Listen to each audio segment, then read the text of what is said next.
नमस्कार प्यारे बच्चों। My self DN Tiwari, PGT economics, Jawahar Navodaya Vidyalaya, Kanpur, Bihar. Today we are going to start with the journey of economic development of India। जी हाँ प्यारे बच्चों, भारत ने किस प्रकार से विकास किया, अंग्रेजों का हमारे विकास पे क्या योगदान रहा, स्वतंत्रता के प्राप्ति की शाम को हमारी क्या स्थिति थी, उसके बाद हमने किस प्रकार से एक एक करके 5 ईयर प्लान के तहत आर्थिक विकास किया।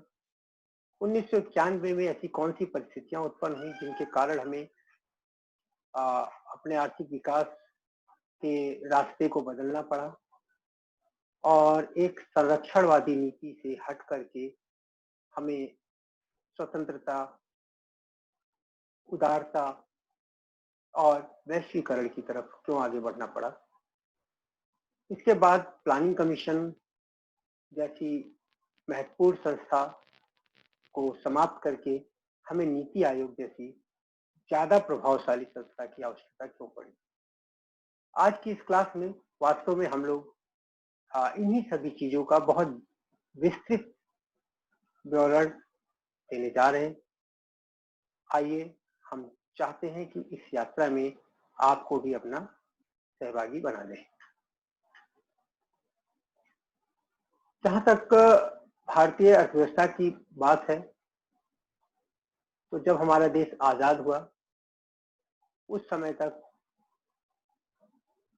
अगर हम देखेंगे तो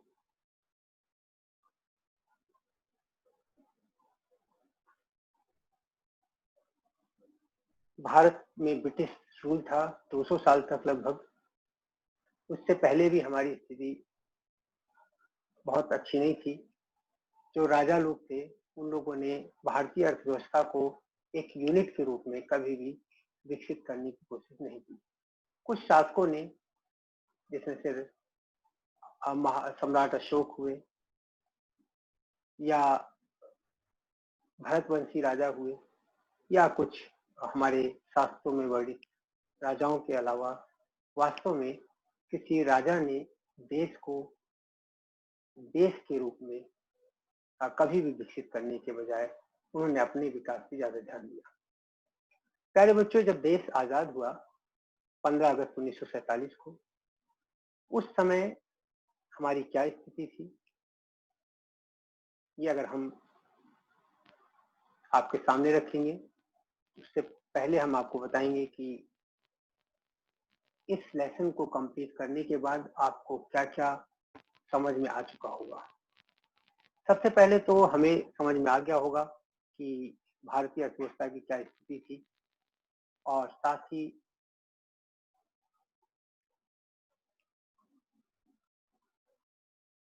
ही इंडियन इकोनॉमी में क्या क्या चेंजिंग आए इंडिपेंडेंस के बाद, ये भी हम बताएंगे।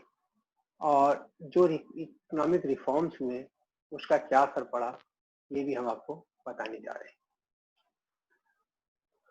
इसके अलावा जब हम देखते हैं कि भारतीय अर्थव्यवस्था की स्थिति क्या थी जब हमारा देश आजाद हुआ, हम पाते हैं कि हमारी जो India inherited the economy from British who were ruling country for their gain. मतलब सबसे पहली बात तो ब्रिटिश सरकार अपने फायदे के लिए देश का इस्तेमाल कर रही थी। ब्रिटिश सरकार का हमारे इंडियंस के लिए कोई दृष्टिकोण नहीं था। इसके अलावा भारतीय नागरिकों के बारे में उनकी कोई खास इंटरेस्ट नहीं था। भारत की गरीबी से उनका कोई लेना देना नहीं था, भूखमरी से कोई लेना देना नहीं था। प्यारे बच्चों, 1919 में आए एक भीषण समस्या ने, अकाल ने लगभग 4.5 मिलियन, जी हाँ 45 लाख लोगों को, बांग्लादेशी को मौत के मुंह में उतार दिया। इसके अलावा द्वितीय विश्व युद्ध में भी हमें भाग लेना पड़ा। तो आप देखेंगे कि भारतीय अर्थव्यवस्था में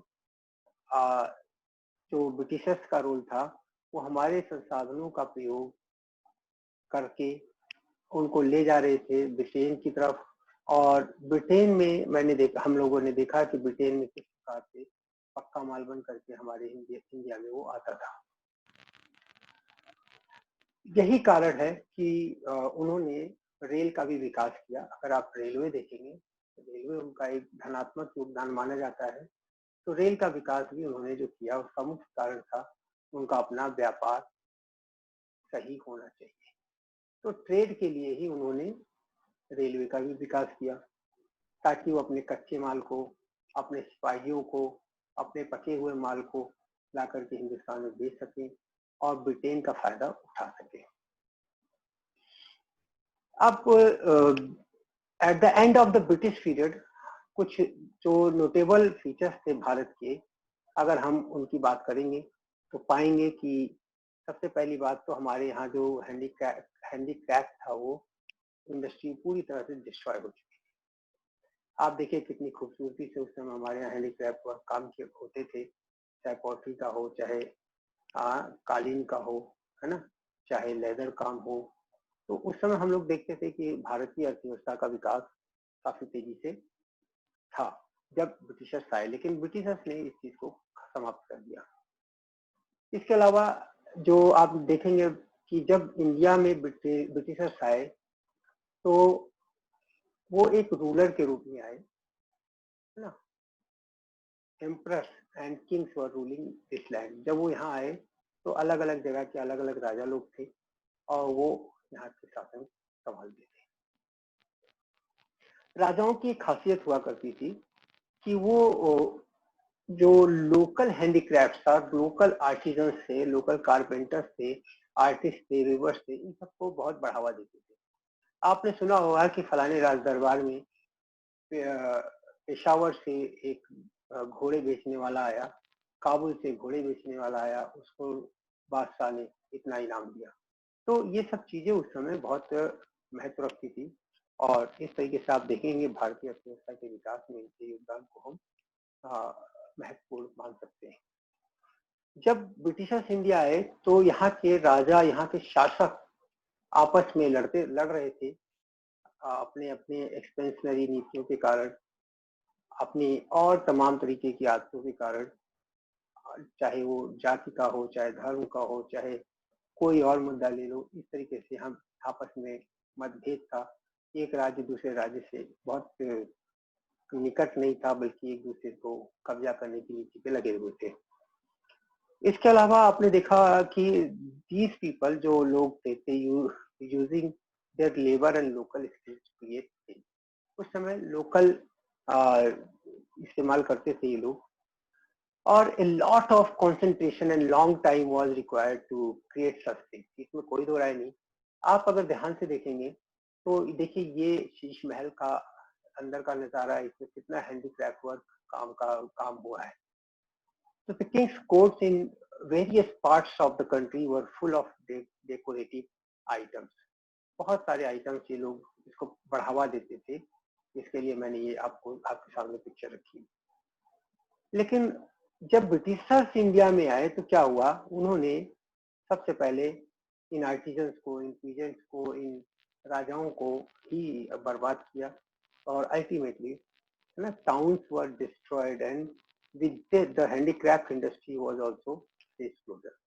ये सारे टाउन्स उन्होंने बर्बाद कर दिए और इस तरीके से हमारे हैंडीक्राफ्ट पे उन्होंने काफी जबरदस्त झटका दिया। An important part of Indian handicraft work textile industry. देखा जाए तो हमारे यहाँ टेक्सटाइल इंडस्ट्री जो है वो हैंडीक्राफ्ट वर्क का सबसे इम्पोर्टेंट पार्ट माना जाता है। टेक्सटाइल इंडस्ट्री आप देखेंगे बुनकर लोग हाथ से बनाते थे, उस समय हैंडीक्राफ्ट वर्क हुआ करता था वो, हैंडलूम्स हुआ करते थे, पावर लूम्स बाद में आए। तो ये सब चीजें हमारे उसका 19th सेंचुरी का। जब ब्रिटिशर्स आए तो क्या हुआ, उन्होंने वो अपने साथ बड़ी बड़ी मशीनें लेके आए और बड़ी बड़ी मशीनों के से क्या हुआ कि लार्ज स्केल पे प्रोडक्शन संभव हो रहा था और बहुत आसानी से ये उत्पादन कर सकते थे। इसके अलावा ज्यादा फैक्ट्रीज जो है धीरे धीरे बढ़ने लगी देश में। लेकिन ये फैक्ट्रियां कौन थी, ये फैक्ट्रियां थी जो मशीनों का इस्तेमाल करती थी और मशीनों के इस्तेमाल के साथ साथ श्रमिकों का इस्तेमाल कम करती थी, मशीनों का इस्तेमाल ज्यादा करती थी, हमसे कच्चा माल लेती थी और कच्चे माल का प्रयोग करके ब्रिटिश कंपनियों को फायदा देती थी। ब्रिटिश गवर्नमेंट ने कुछ नीतियां भी बनाई, जिससे ऐसी नीतियों से खाली ब्रिटेन के प्रोड्यूसर्स को ही फायदा मिलता था, इंडियन प्रोड्यूसर्स को इससे बेनिफिट मिलने वाला नहीं था। प्यारे बच्चों, ब्रिटिश शासन के दौरान यहाँ देखा गया कि बहुत सारी भुखमरी, बहुत सारे फेमाइन, बहुत सारे अकाल पड़े और फूड शॉर्टेज का बोलबाला था। अगर आप कुछ चित्र देखेंगे तो ये एक्चुअल समय के हैं, जब 1919 में बांग्लादेश में, जब उस समय ब्रिटिश शासन का, ब्रिटिश एम्पायर का हिस्सा हुआ करता था, तब की ये फोटोग्राफ है। इन फोटोग्राफ से आप इनकी स्थिति का पता लगा सकते हैं, कितने भूखे रहे होंगे ये लोग और किन परिस्थितियों में इनके बच्चे अपने जीवन यापन कर रहे थे।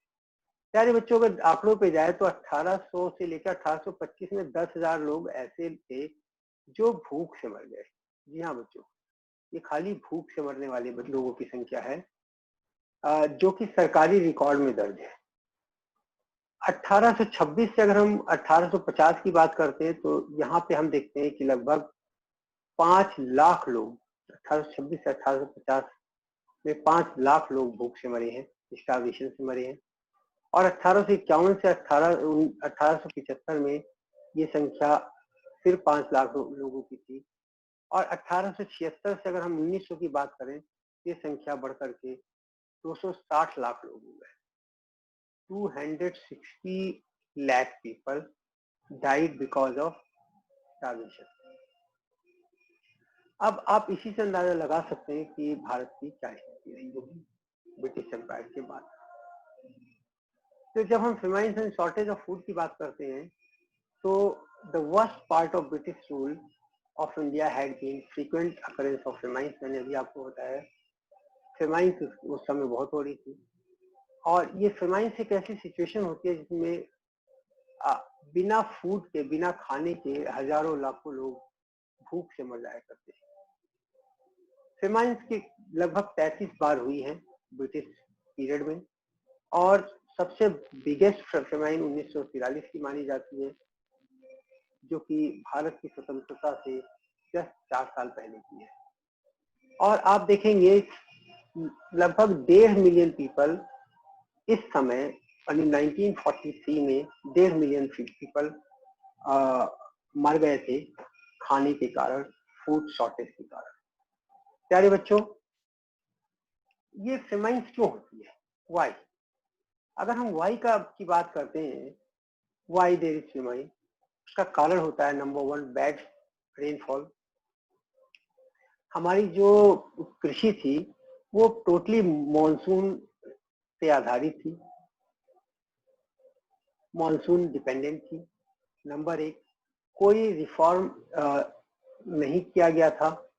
किसान हमारे पुअर फार्मर्स थे, और बहुत सारे ऐसे रीजन थे जिसके कारण किसानों को सामना करना पड़ता था, जिसमें से जब रेनफॉल जिस साल नहीं होती थी उस साल तो कोई मतलब ही नहीं होता था उत्पादक होने का।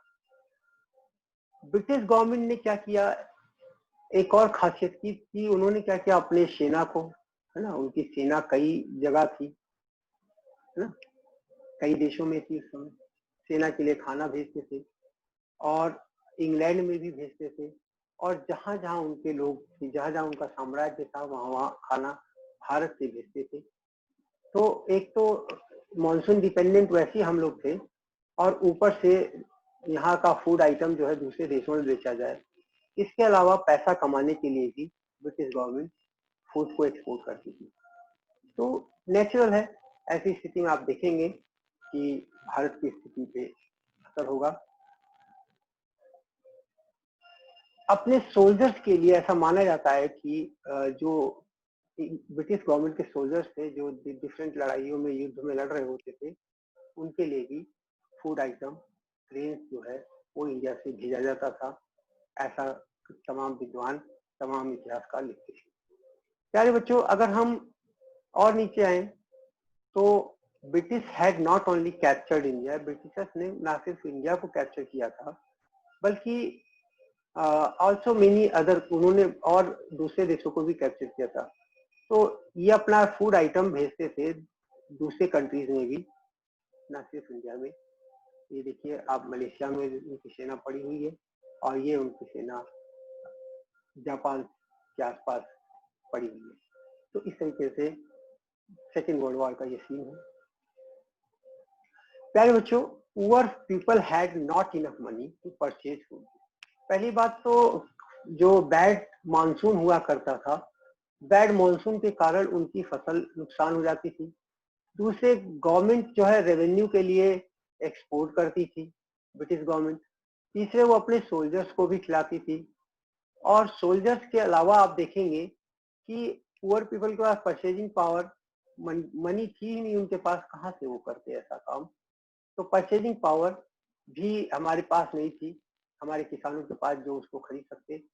इसके अलावा आप देखेंगे इंडियन फार्मर्स वर एनकरेज्ड, हथौड़ी एक और पड़ गई, जब they were bound to produce only cash crops.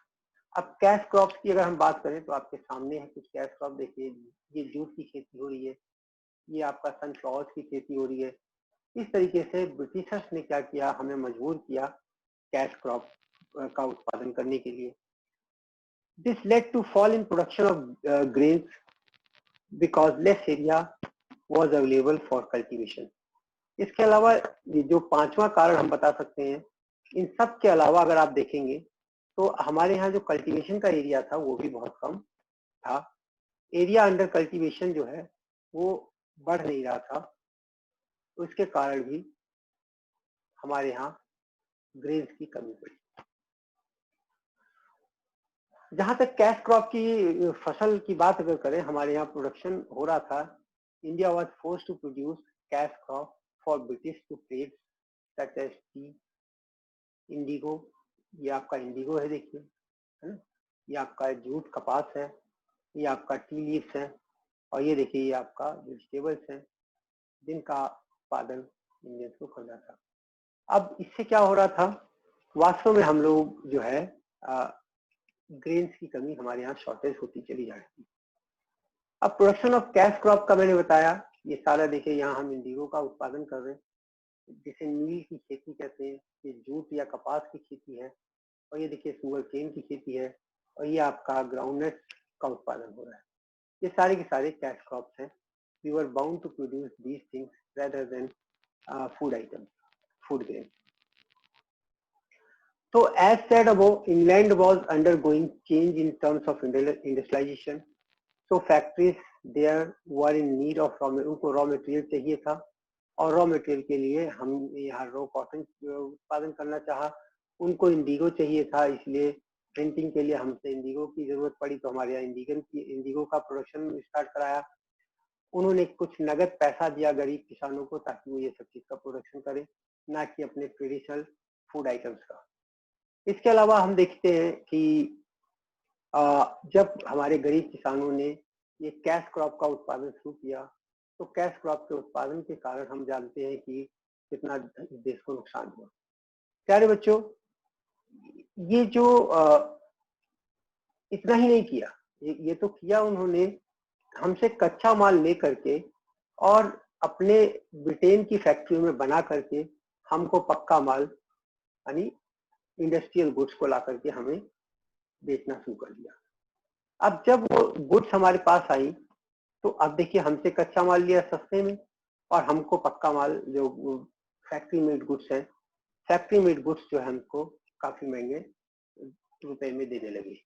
तो इस तरीके से डबल फायदा, एक तो सस्ता कच्चा माल और चीप रॉ मटेरियल, और इसको कन्वर्ट करने के बाद हमसे जो महंगा कॉस्टलियर हम ये बेच रहे थे बना हुआ फैक्ट्री मेड गुड्स। तो इस तरीके से हम देखेंगे हमारा डबल शोषण किया गया। इसके अलावा प्यारे बच्चों, ब्रिटिशर्स ने एक और जो चेंज किया, बहुत भयंकर चेंज इसको माना जाता है,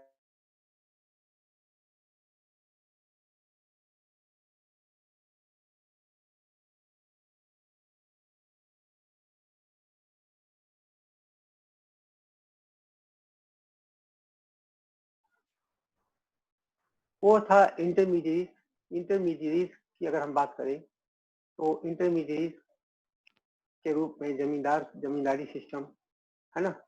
देखिए 3 लोग हो गए, ब्रिटिश गवर्नमेंट और पीजेंट जो किसान थे, और बीच में आ गए जमींदार।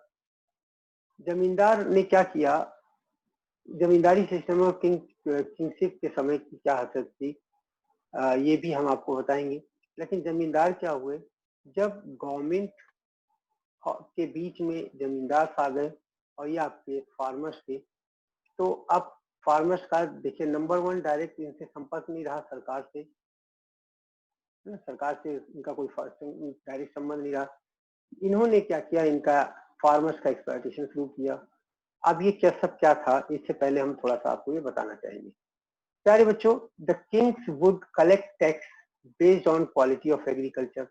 जब हमारे राजा होते थे वो माफ भी कर दिया करते थे कि इस बार प्रजा का लगान माफ किया जाता है क्योंकि फसल अच्छी नहीं हुई है, लोकल लेवल पे डिसीजन होता था।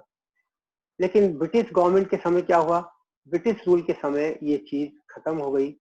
अब क्या हुआ, rule they use to collect tax based on land quality quantity. अब पहले क्या होता था, क्वालिटी ऑफ एग्रीकल्चर, भाई फसल खराब हुई तो इस साल लगान माफ कर दिया जाता है। लेकिन अब एरिया लैंड की क्वांटिटी के हिसाब से टैक्स कलेक्ट किया जाने लगा। इसके अलावा Lord Cornwallis introduce this system in Bengal, Bihar and Orissa में एक साथ लॉर्ड कॉर्नवालिस ने स्टार्ट किया था। The British had fixed amount of tax on land, but landlords would collect more tax and pay only the fix of money to British government. जैसे British government ने land का ये rent fix किया कि इसके production का 10% हमें tax के रूप में चाहिए।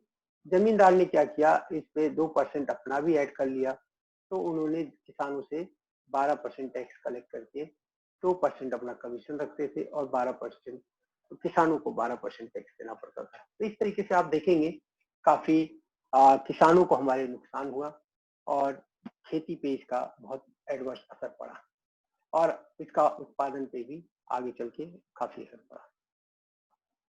अगर हम इंटरमीडिएट इन एग्रीकल्चर की बात करते हैं तो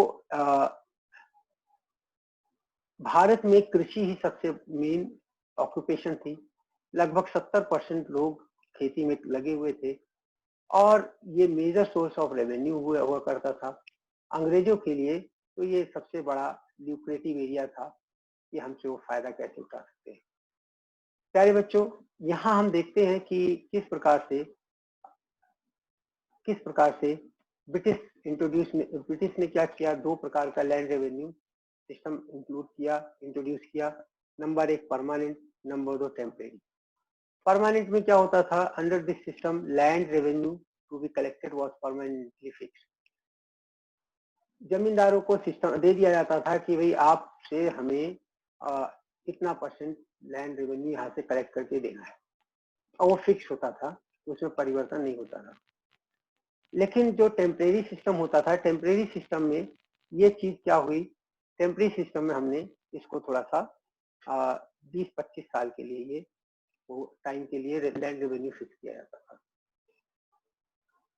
अगर हम एग्रीकल्चर सिस्टम में बात करें तो in order to collect revenue British ने क्या किया, ईस्टर्न पार्ट ऑफ इंडिया में जमींदारी सिस्टम स्टार्ट किया, वेस्टर्न पार्ट ऑफ इंडिया में महालवाड़ी सिस्टम स्टार्ट किया और साउथ सदर्न पार्ट में रैयतवाड़ी सिस्टम स्टार्ट किया। इसके अलावा इन तीनों को हमने इंटरमीडिएरीज कहा क्योंकि मैंने जैसे कि बताया कि गवर्नमेंट के बाद ये आपके इंटरमीडिएरीज के रूप में काम करते थे। फार्मर्स को फार्मर्स ये टैक्स कलेक्ट करते थे और इसके बाद इनके द्वारा किया गया टैक्स कलेक्शन ये गवर्नमेंट के पास जाता था। तो अगर हम देखें तो 3 फंक्शनरीज हो गए थे, एक में तो गवर्नमेंट हो गई थी, दूसरे में इंटरमीडिएरीज हो गए थे और तीसरे में आप देखेंगे फार्मर्स हो गए थे। तो फार्मर ये टैक्स कलेक्ट करते थे फार्मर से और इसके बाद अपने टैक्स का एक हिस्सा गवर्नमेंट को जमा करते थे। तो ये मीडियम में आ गए, बीच में आ गए थे, इसलिए इनको इंटरमीडिएरीज कहा गया। इंटरमीडिएरीज का जॉब जो था, they used to collect tax in the form of rent from the villagers, farmers and households and submit that revenue with the government. Over the year धीरे धीरे क्या हुआ, अगर हम देखें धीरे धीरे क्या हुआ, ये एक्सप्लॉइटर बन गए. इन्होंने क्या किया, निर्णय लेना शुरू कर दिया, प्रशासन में अपना वो दिखाने लगे, क्योंकि जनता गरीब होती चली गई और ये लोग अमीर होते चले गए. तो ये पावरफुल ग्रुप के रूप में, ब्रिटिशर्स की लॉयल ग्रुप के रूप में इनका उदय हुआ. अगर हम आगे बढ़े तो इनकी एक और खासियत हुआ करती थी, इनमें कोई मर्सी नहीं हुआ करती थी. अगर पुअर हार्वेस्ट हुआ है, रेनफॉल अच्छा नहीं रहा है या बाढ़ आ गई है, इनको उससे कोई लेना देना नहीं था. No mercy. नो मर्सी मतलब कोई दया नहीं थी इनके अंदर. और ये इनका एक ही लक्ष्य था, किस तरीके से किसानों से ज्यादा टैक्स ले लिया जाए, ज्यादा लगान वसूला जाए और वसूली गई इस लगान का एक बड़ा हिस्सा अपने पास रख करके ब्रिटिशर्स को दिया जाए. तो इंटरमीडिएट के रूप में इन्होंने शोषण करना शुरू कर दिया. Out of total revenue collected from the villagers, these intermediate used to keep a part before depositing it with the British government. अभी मैंने बताया आपको. Besides collection of land revenue, British government ने इनको और भी जो है रनिंग लोकल एडमिनिस्ट्रेशन, मैंने बताया लोकल एडमिनिस्ट्रेशन के लिए भी इन्होंने ब्रिटिश गवर्नमेंट इनके ऊपर डिपेंडेंट हो गई समय के साथ. प्यारे बच्चों, in this way the zamindar, mahalwaris and ryotwaris became mini ruler. They became India के ये क्या हुआ, ये मिनी रूलर्स बन गए. अब ये लोग फैसला लेने लगे, बिना आर्मी के राजा, लोकल राजा बन गए. They used to force to take away belonging. वो जानते थे, मतलब अगर आप लगान नहीं देंगे तो लगान के बदले में वो कोई भी सामान आपके घर से उठा ले जाते थे, आपकी गाय भैंस जानवर खोल करके ले जाते थे. This way these intermediate become rich and powerful. मैंने बताया कि जब ये सब काम करेंगे तो ये लोग अमीर बनते चले गए. एक और ज्यादातर चैलेंजिंग रहा है कि what were the causes for stagnation of Indian agriculture during British colonial period. प्यारे बच्चों, अगर हम सबसे पहली बात करें, इसके 3 कारण थे. एक लैंड रेवेन्यू सिस्टम उनका खराब था, दूसरी बात उनका जो था कमर्शलाइजेशन ऑफ एग्रीकल्चर कर दिया गया था, और तीसरा था पार्टीशन ऑफ इंडिया.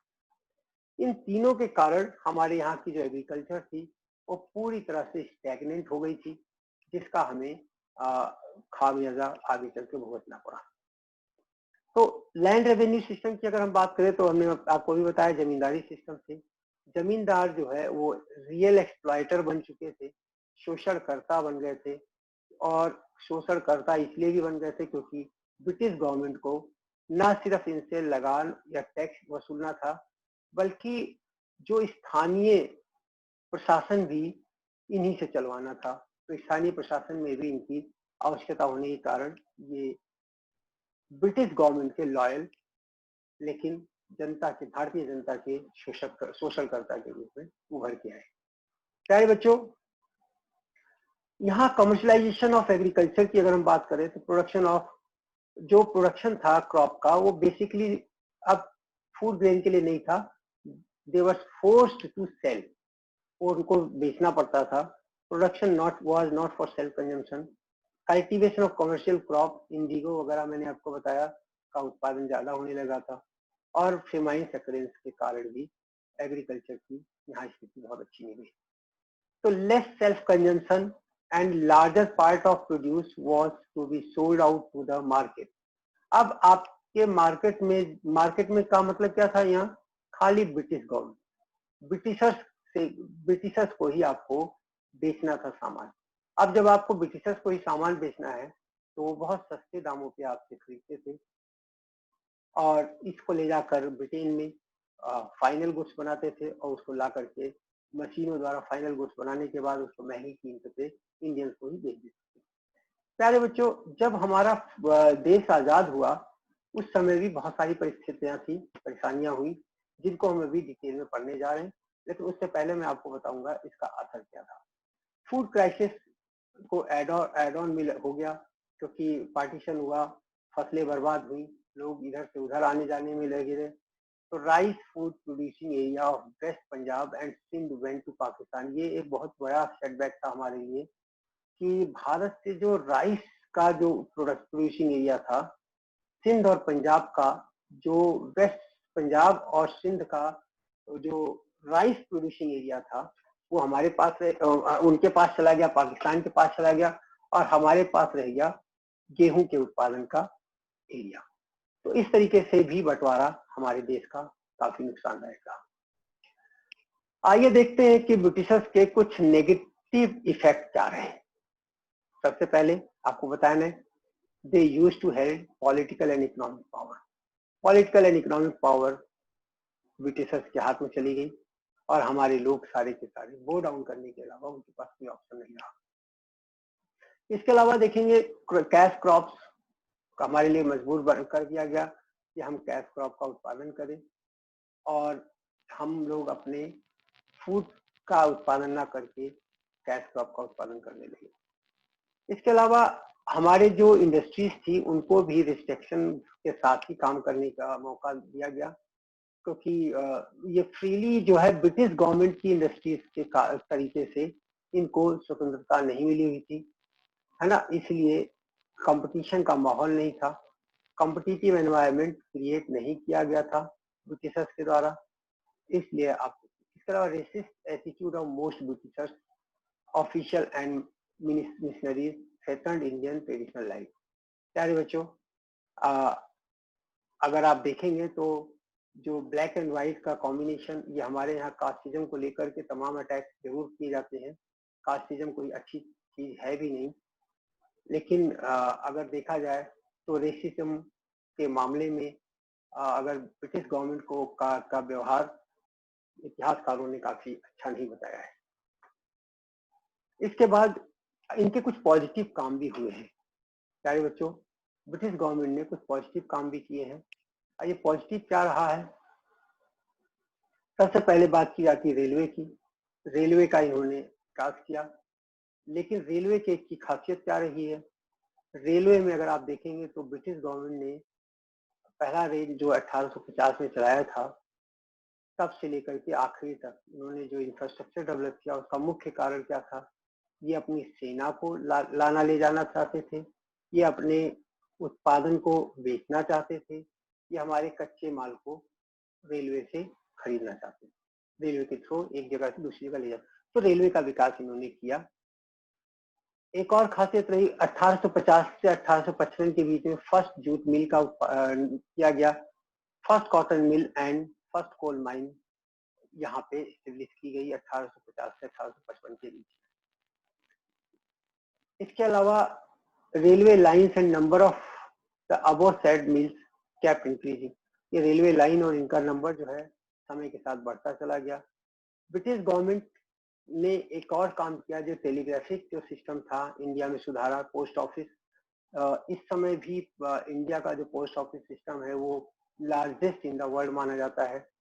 और इसके अलावा टेलीकम्युनिकेशन के अलावा प्रेस का भी उन्होंने एक सिस्टम स्टार्ट किया, जो पहले भारत में नहीं पाया जाता था। जब भारत आजाद हुआ उस समय भारतीय अर्थव्यवस्था की क्या स्थिति थी?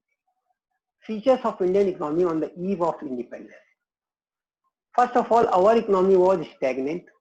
स्टैग्नेंट इकोनॉमी का मतलब क्या होता है कि इनका जो विकास की दर है वो बहुत कम होती है, विकास की दर कम थी, किसी प्रकार का कोई धनात्मक, है ना, धनात्मकता अर्थव्यवस्था में पूरी तरह से गायब थी। चारों तरफ भुखमरी व्याप्त थी।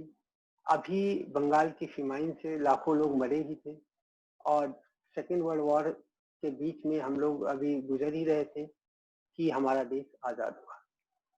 इसके अलावा हमारे यहाँ एग्रीकल्चर बैकवर्डनेस था। एग्रीकल्चर की जो प्रोडक्टिविटी थी बहुत कम थी। लो प्रोडक्टिविटी होने के कारण ज्यादा प्रेशर था एग्रीकल्चर पे। हमारा एरिया अंडर कल्टीवेशन भी बहुत कम था। इसके अलावा एग्रीकल्चर में जो आप देखेंगे कि इनका कॉन्ट्रीब्यूशन टू नेशनल इनकम बहुत ही नेगोशिएबल था। पर कैपिटा इनकम आपके देश में, हमारे देश में बहुत कम थी। इसके बारे में भी हम डिटेल में बताने जा रहे हैं। इंफ्रास्ट्रक्चर ढांचा बहुत कम था, फ्लाईओवर्स, ब्रिजेस, बिल्डिंग, ये सब चीजें उस समय बहुत कम हुआ करती थी। इंडस्ट्रीज वगैरह बहुत कम होती थी। इसके अलावा अगर हम देखेंगे तो इंडिपेंडेंस, अगर देखा जाए कि हम लोग बहुत ज्यादा इंपोर्ट पे डिपेंडेंट थे, और इंपोर्ट भी किससे? ब्रिटेन से। हमारा जो इंपोर्ट हुआ करता था वो ब्रिटेन से ज्यादातर हुआ करता था। ये भी हमारे लिए एक सदर था। इसके अलावा हमारी जो पॉपुलेशन थी, गाँव की पॉपुलेशन ज्यादा थी। लगभग 80% लोग गाँव में वास करते थे, और मात्र 20% लोग जो है शहरी हुआ करते थे। प्यारे बच्चों, इसके अलावा जो हमारी इकोनॉमी थी, अगर आप देखेंगे तो सेमी फ्यूडल इकोनॉमी थी हमारी।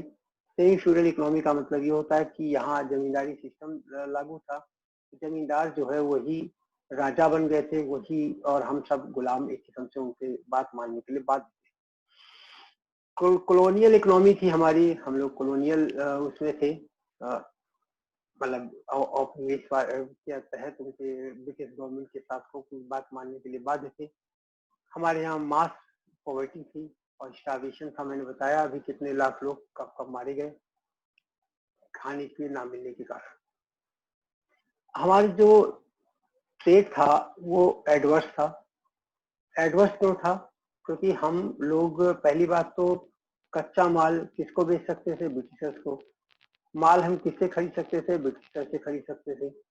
तो ना प्रतियोगिता थी और ना ही किसी प्रकार का कोई सुधारात्मक था। तो we were bound to purchase from British only. प्यारे बच्चों, जब भारत आजाद हुआ उस समय देश की स्थिति और खराब हुई। अगर हम देखेंगे जब भारत आजाद हुआ, ये उस समय का है नेहरू जी का, इधर जिन्ना जी बैठे हुए, अगर मैं दिखा सकूं आप लोगों को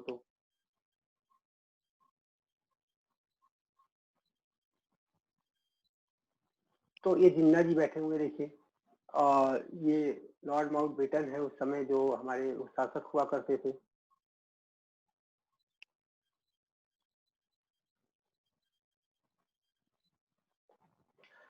अब जब देश का बंटवारा हुआ तो क्या क्या असर हुआ?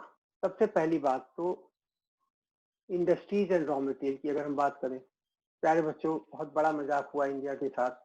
यहाँ पे जो मिल थी, लगभग 85% मिलें जो थी वो इंडिया में रह गई, लेकिन कच्चा माल जो है वो पाकिस्तान के अंदर, कच्चा माल का जो एरिया था वो 85% कच्चा माल का ब्रिटिशर से जानते थे कि ना इंडिया उनको, पाकिस्तान को मिल देगा, और ना कच्चा माल पाकिस्तान इंडिया को देगा।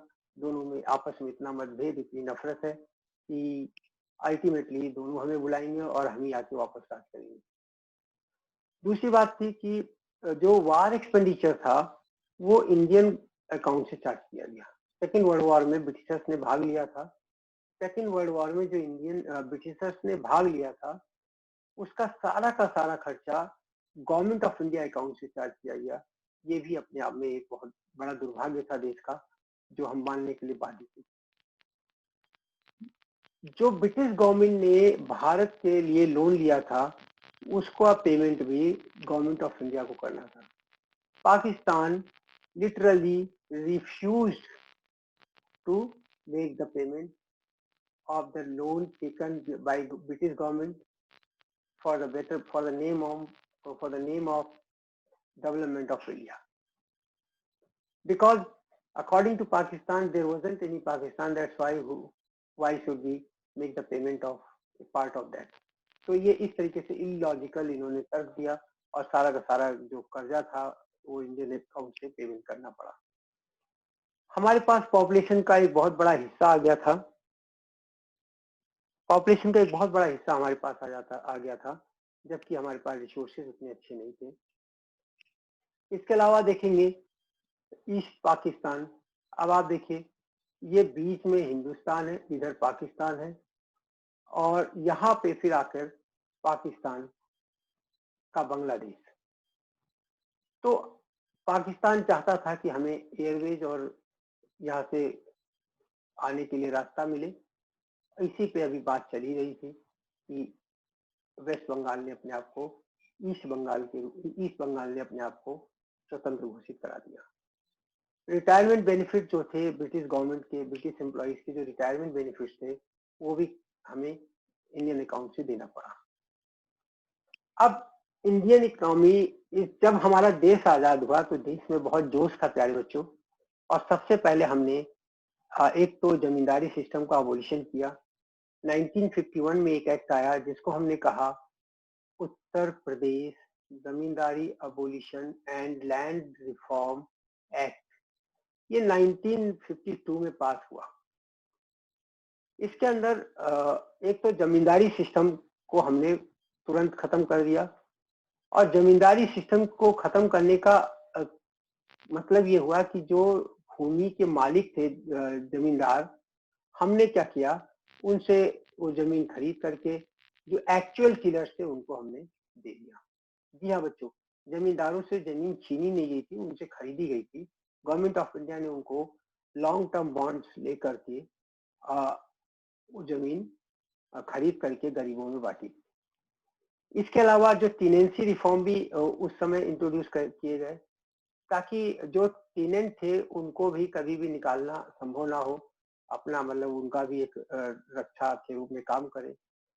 दूसरी बात हमने जो किया, एक प्लानिंग कमीशन की हमने स्थापना की और डिसाइड किया कि हम पंचवर्षीय योजनाओं के द्वारा भारत का विकास करेंगे। पंचवर्षीय ये था। अब development of Indian economy under planning commission की अगर हम बात करें, what is planning? Thinking in advance to achieve a set of target.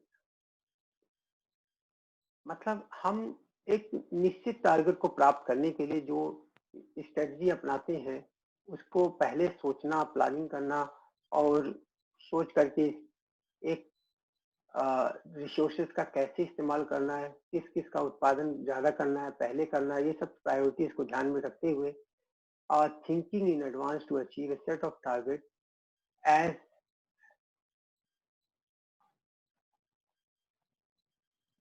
Well as strategies to achieve. इसमें टारगेट ना सिर्फ थिंकिंग करना है बल्कि स्ट्रेटजीज भी सेट किया जाता है ताकि हम किसी प्री डिटरमिन गोल को प्राप्त कर सकें।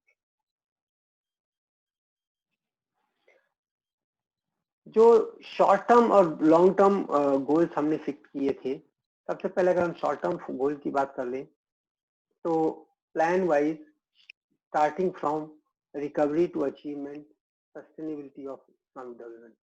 प्यारे बच्चों, अगर हम प्लान वाइज करें, सब शॉर्ट टर्म गोल की बात करें तो हर प्लान का एक निश्चित गोल हुआ करता था।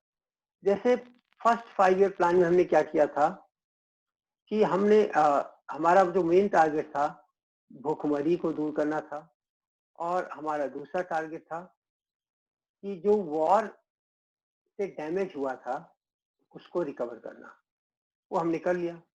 दूसरे 5 ईयर प्लान की फिर खासियत हुई कि हम फूड प्रोडक्शन में सस्टेनेबिलिटी, फूड प्रोडक्शन में सेल्फ सफिशिएंसी चाहते थे, वो हमने किया।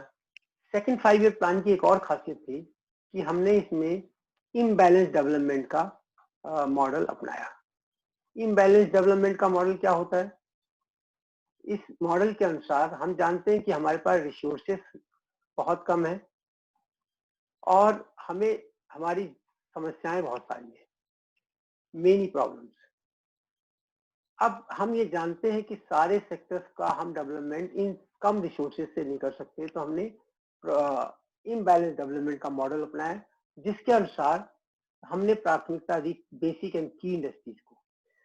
बेसिक एंड की इंडस्ट्रीज में हमने इन्वेस्ट किया और हमने ये सोचा कि जैसे ही बेसिक और की इंडस्ट्रीज का विकास होगा, इस विकास का फल, इस विकास का आउटपुट जो है वो बाकी इंडस्ट्रीज के लिए इनपुट का काम करेगा। बेसिक एंड की इंडस्ट्रीज की अगर हम बात करें तो इसमें कोल इंडस्ट्री आती है, आयरन एंड स्टील इंडस्ट्री आती है या इंफ्रास्ट्रक्चरल डेवलपमेंट की बात होती है। प्यारे बच्चों, जब हमने इस इंडस्ट्री में इन्वेस्ट किया, हमें काफी सफलता मिली और हम चाहते थे कि इसका जो आउटपुट है बेसिक एमटी इंडस्ट्रीज का, वो बाकी सारी इंडस्ट्रीज के लिए इनपुट का काम करेगा और इससे न सिर्फ रोजगार का जनरेशन होगा बल्कि भारत में एक अच्छा साउंड इंफ्रास्ट्रक्चर डेवलप करने में भी हमें मदद मिलेगी और परिणाम स्वरूप हमारे देश में आर्थिक विकास अपनी तेज गति से बढ़ेगा। इसके अलावा हमने कुछ लॉन्ग टर्म गोल भी सेट किए थे। लॉन्ग टर्म गोल में सबसे पहली बात तो हम जीडीपी ग्रोथ चाहते थे, फुल एम्प्लॉयमेंट चाहते थे, हम मॉडर्नाइजेशन चाहते थे और सेल्फ सफिशिएंसी चाहते थे। एक और चीज जो थी इसमें इक्विटी की बात हम कर लें तो सबसे पहले जीडीपी हमारा ज्यादा हो, ये हमारा लक्ष्य था। हम चाहते थे हमारे यहाँ बेरोजगारी कम से कम हो, इसलिए हमने पब्लिक सेक्टर एंटरप्राइजेस की स्थापना की और हमने वेलफेयर को महत्व देते हुए सबसे पहले हमने वेलफेयर को महत्व देते हुए लेबर इंटेंसिव टेक्नोलॉजीज का हमने यूज किया क्योंकि हम इक्विटी भी एस्टेब्लिश करना चाहते थे। डिस्पैरिटी जो है वो कम से कम हो हिंदुस्तान में, ऐसा हमारी सोच थी। देन हमने क्या किया, मॉडर्नाइजेशन इकोनॉमी में लाने की कोशिश की, चाहे वो एग्रीकल्चर सेक्टर हो, चाहे वो इंडस्ट्रियल सेक्टर हो, चाहे सर्विस सेक्टर हो। हम लेटेस्ट टेक्नोलॉजी की तरफ बढ़े, टेक्नोलॉजी हमारी लेटेस्ट होनी चाहिए ऐसा हमने सोचा। फिर हमने सेल्फ सफिशिएंसी की बात की और सेल्फ सफिशिएंसी की तरफ भी हम अपने रिसोर्सेज को डाइवर्ट करते रहे। प्यारे बच्चों, 1991 में एक बहुत बड़ा परिवर्तन आया और ये परिवर्तन क्यों आया इसको जानने से पहले हमें देखना होगा कि 1991 तक भारत की क्या स्थिति थी और उसका क्या परिणाम हुआ। सबसे पहली बात तो हम लोग हमारी जो स्थिति थी, हम पब्लिक सेक्टर एंटरप्राइजेस पे ज्यादा विश्वास करते थे। सरकारी बड़े बड़े उद्योग सरकार चलाती थी, चाहे वो आप देखेंगे एनटीपीसी हुआ, चाहे वो बीएचईएल हुआ और चाहे वो आप देखेंगे लगभग हर क्षेत्र में है ना, इसको हुआ, बड़ी बड़ी बीईएल हुआ, बीएसएनएल हुआ, उस समय बीएसएनएल भी चलता था, विदेश संचार निगम लिमिटेड। तो सारे का सारा जो मेजर सेक्टर्स थे वो हमने पब्लिक सेक्टर एंटरप्राइजेस को दिया था। इसके अलावा हमने जो प्राइवेट सेक्टर की बात की तो प्राइवेट सेक्टर पे हमने बहुत शिकंजा कसा हुआ था। देखिए आपको बताऊं, मैं 1966 में और 1965 में लगातार बैंकों का राष्ट्रीयकरण किया गया और लोगों ये खौफ हो गया कि अब भारत जो है वो कम्युनिस्ट कंट्री बन सकता है। प्यारे बच्चों, इस तरीके से आप देखेंगे कि जो प्राइवेट सेक्टर को बहुत कम लिमिटेड स्कोप छोड़ा गया था। इसके अलावा स्मॉल स्केल इंडस्ट्रीज को हम बढ़ावा देना चाहते थे ताकि लोगों को रोजगार मिले, ताकि लोगों को कल्याण हो। लार्ज स्केल इंडस्ट्रीज को हमने बहुत स्ट्रांगली रेगुलेट किया हुआ था, है ना। मोनोपोली एमटीपी जैसे एक्ट बड़े स्ट्रांग एक्ट भी थे, monopoly trade practices and restriction act, है ना। तो रिस्ट्रिक्शन एक्ट, तो ये सारी जो बड़े बड़े एक्ट थे उस समय पास हुए थे और हमारा मुख्य लक्ष्य था कि हम कल्याणकारी राज्य की स्थापना करेंगे। इसीलिए हमने सरकारी पब्लिक सेक्टर एंटरप्राइजेस को महत्व दिया था और इंपोर्ट सब्स्टिट्यूशन की हम बात करते थे ना। इसके अलावा जो डोमेस्टिक कंपनीज थी उनको हम प्रोटेक्शन देते थे फॉरेन कंपटीटर्स के कंपैरिजन में, और फॉरेन कैपिटल को हमने बहुत रेस्ट्रिक्ट कर रखा था क्योंकि ब्रिटिश ईस्ट इंडिया कंपनी का जो खौफ था वो अभी भी हमारे ब्रिटिश ईस्ट इंडिया कंपनी का जो खौफ था वो अभी भी हमारे दिमाग में, मस्तिष्क में छाया हुआ था। अब 1991 में क्या हुआ? 1991 में जब देखा गया कि इकोनॉमी में बहुत सारी प्रॉब्लम्स हैं। सबसे पहली प्रॉब्लम तो ये आई कि जो फॉरेन एक्सचेंज क्राइसिस के रूप में आई। दूसरी बात, उस समय आपके यहाँ प्राइसेस बहुत तेजी से बढ़ रहे थे। तीसरी बात, आपके यहाँ स्केर्सिटी हो गई थी, गल्फ क्राइसिस के कारण पेट्रोलियम प्रोडक्ट्स की कीमतें बढ़ रही थी और हम लोगों के पास पेट्रोल नहीं थे। इसके अलावा हमने बहुत सारी समस्याओं का सामना कर रहे थे। तो इस पॉलिटिकल अनस्टेबिलिटी भी हमारे देश में उस समय बहुत थी। पॉलिटिकल इंस्टेबिलिटी की बात हम करें तो आप देखिएगा 19 ये पीरियड था कि 84 में इंदिरा गांधी जी के जाने के बाद राजीव गांधी जी सत्ता में आए, और जब राजीव गांधी 4 साल बाद ही आप देखेंगे 89 में 1989 के बाद जब विश्वनाथ प्रताप सिंह, चंद्रशेखर, देवगौड़ा, ये बहुत सारे प्राइम मिनिस्टर्स बदले गए। और प्यारे बच्चों, prime minister is the x official chairman of planning commission, तो इसलिए प्लानिंग कमीशन का भी पूरा मतलब परेशानी रही और अल्टीमेटली देश का विकास पे इसका असर पड़ा। अब 1991 में भारत की स्थिति बहुत खराब हो गई। हमारे पास जो फॉरेन एक्सचेंज रिजर्व थे वो एक हफ्ते के लायक बचे, तो हमें अपना गोल्ड भी बेचना पड़ा ना, उसको ले जा करके हांगकांग बैंक को, शंघाई बैंक को। तो इस तरीके से हमारी स्थिति में बहुत हद चीज सही थी। अब 1991 के बाद देखा जाए तो changes in the future of Indian economy after independence till 2014 की अगर हम बात करें तो it was a new economic era जिसमें इंडिपेंडेंस के बाद भारत ने शुरू किया। लेकिन इसमें क्या है, अब क्या हुआ, government of India became the responsibility of its people. अब पहले ब्रिटिश गवर्नमेंट हमारी रेस्पॉन्सिबिलिटी लिया करती थी, लेकिन अब ऐसा नहीं है, अब हमें अपनी रेस्पॉन्सिबिलिटी खुद लेनी थी।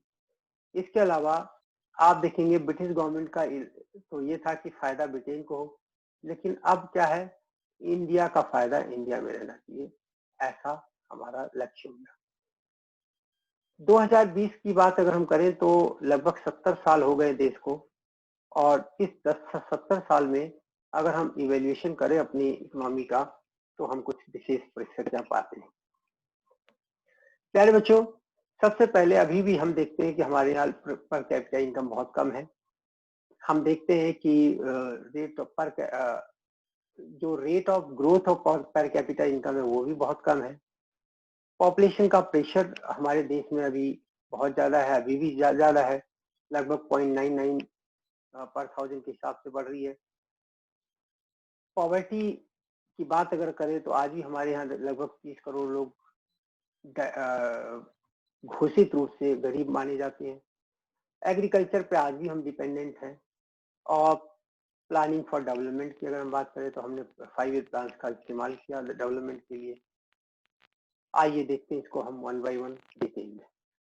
तो जब हम लो पर कैपिटा इनकम की बात करते हैं, लो पर कैपिटा इनकम निकाला जाता है, नेशनल इनकम को डिवाइड करते हैं पॉपुलेशन।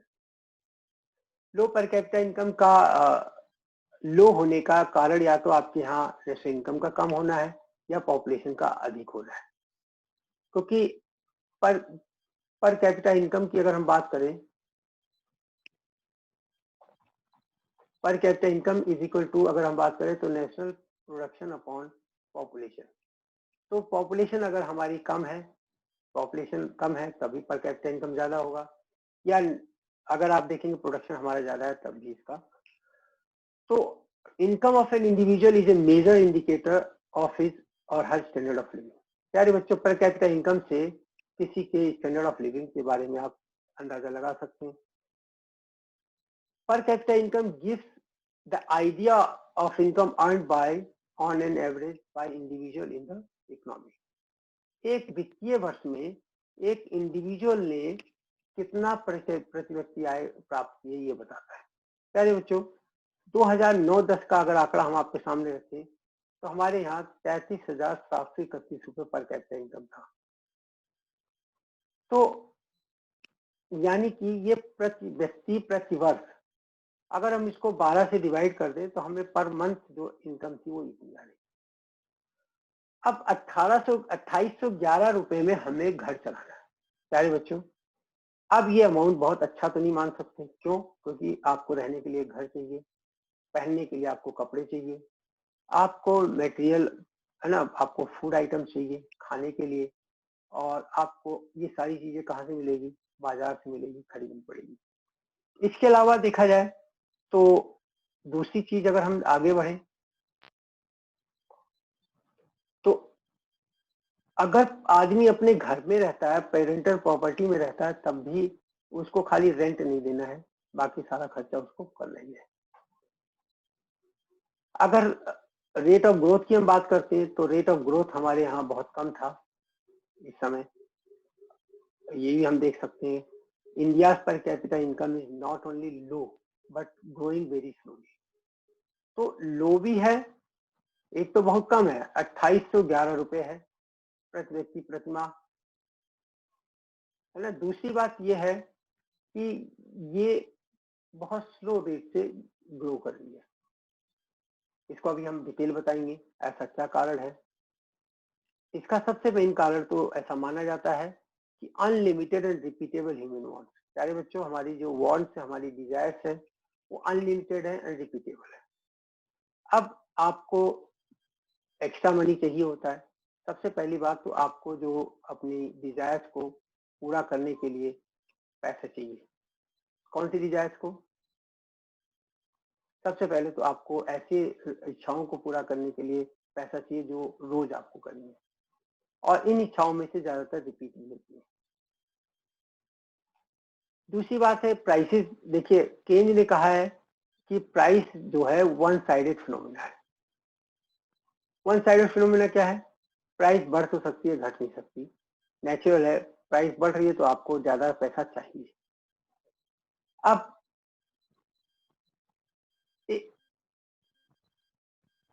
पेट्रोल प्राइस आपके यहाँ देश में कितनी तेजी से बढ़ रही है?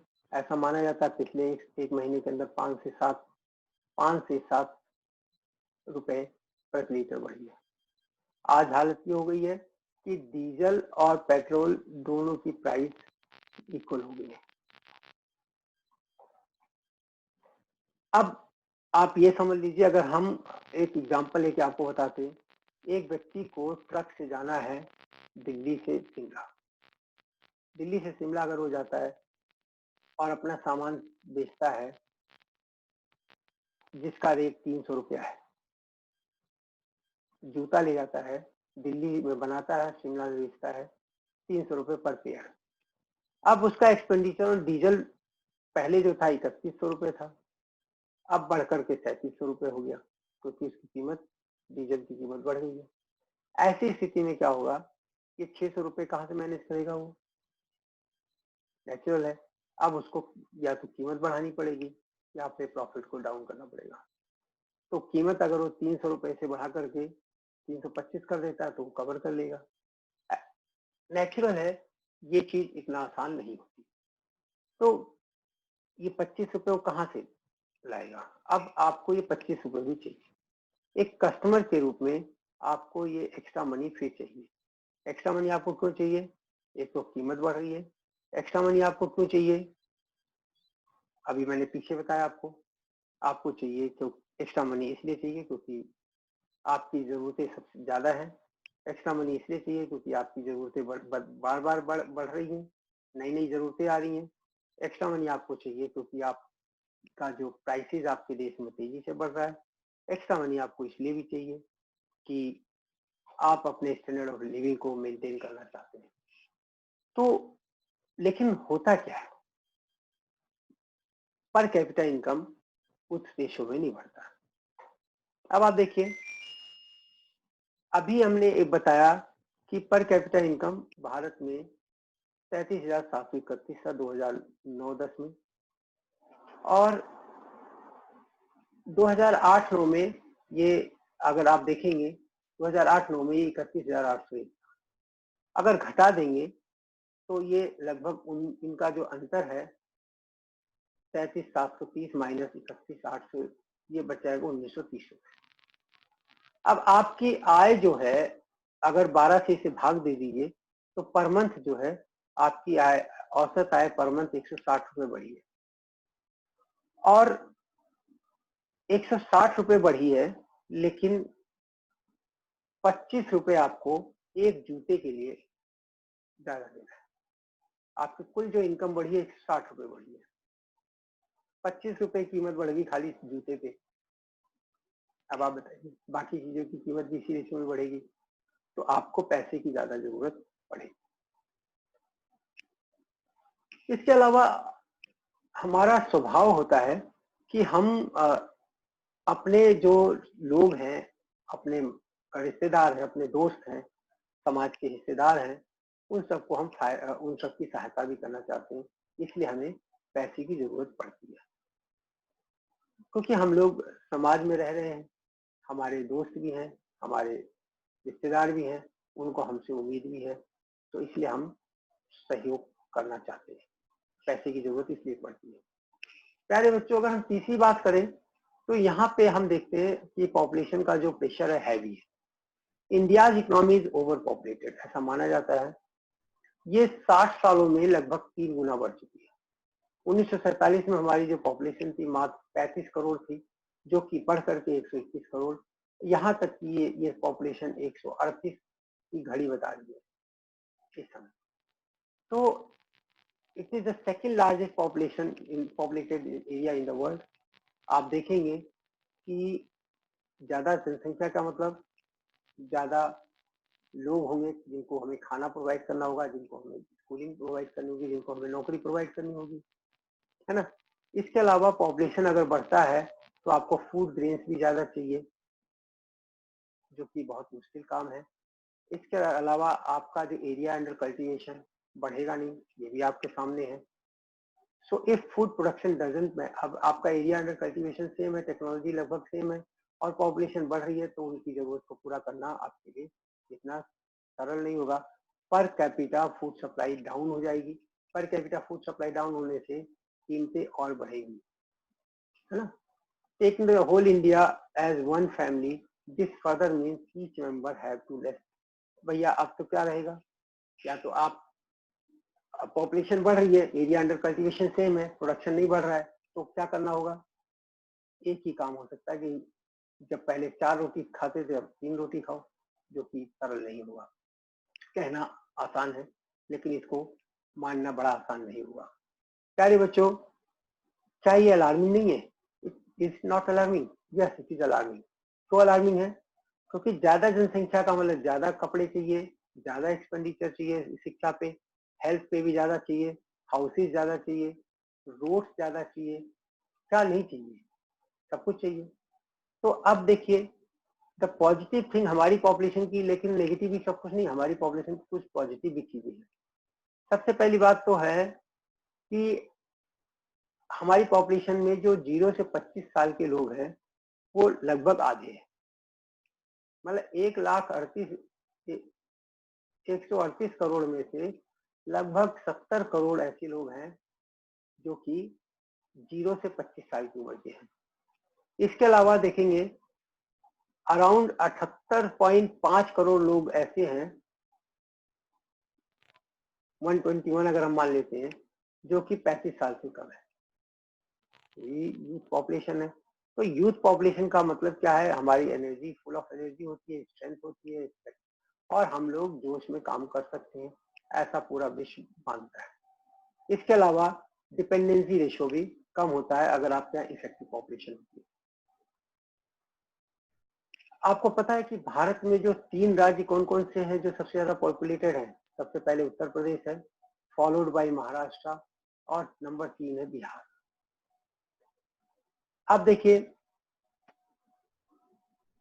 जो is it interesting to know that population of India, population of UP is almost, अब आप ध्यान से देखिए जो मैं बताने जा रहा हूँ, कि जो सिर्फ उत्तर प्रदेश की जो जनसंख्या है वो ब्राजील